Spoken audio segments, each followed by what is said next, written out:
Dear friends, if you are sad, angry, frustrated, scared, worried, overwhelmed about everything that's going on in the US, I am with you, and we are not alone. And it's incredible that we have this administration that lacks accountability, and not only that, they lack remorse. It's baffling, and our president lacks common sense. It is worrying and troubling, and we have had this on our minds for years, and it's exhausting.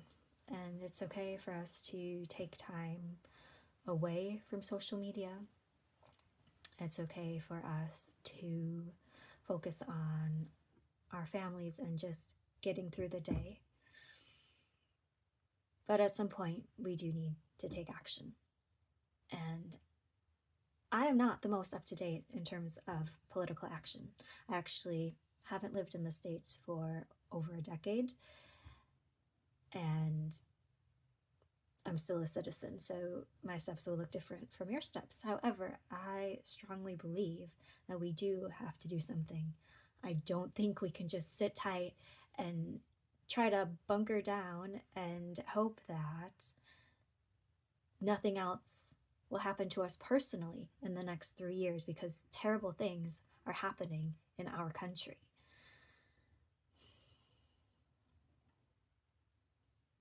So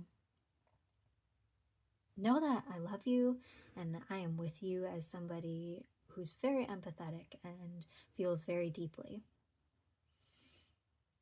When I went to the University of Wisconsin-Madison, it was very liberal and I loved it. And I really leaned into that word empathy. I was like, oh, finally, this is the word that describes me. Like, I'm empathetic. And I'd put it on, positions, applications.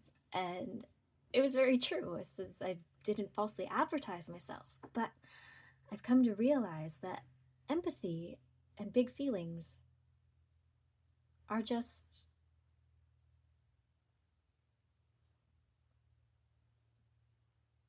not that useful on their own. Okay, so yeah, I can feel big things and I can feel sorry for people. What does it prompt me to do? What does it prompt you to do? So if you are feeling helpless, I understand. I do too. But let us find small action steps that we can take to change things. And just today, I've seen something about reporting ICE incidents to the United Nations and basically boycotting everything, just shutting the country down by not participating in the systems that fund the people who are pushing these agendas that we don't agree with. And so I'm sure a little bit more internet research would yield lots of results of things that we can do. So this is just a reminder that if you have big, angry, overwhelming, sad feelings, that's okay. But let's harness them, okay? Let's use their power to make a better world for all of us, and a safe one where we feel like we can just peacefully coexist, sharing infinite love.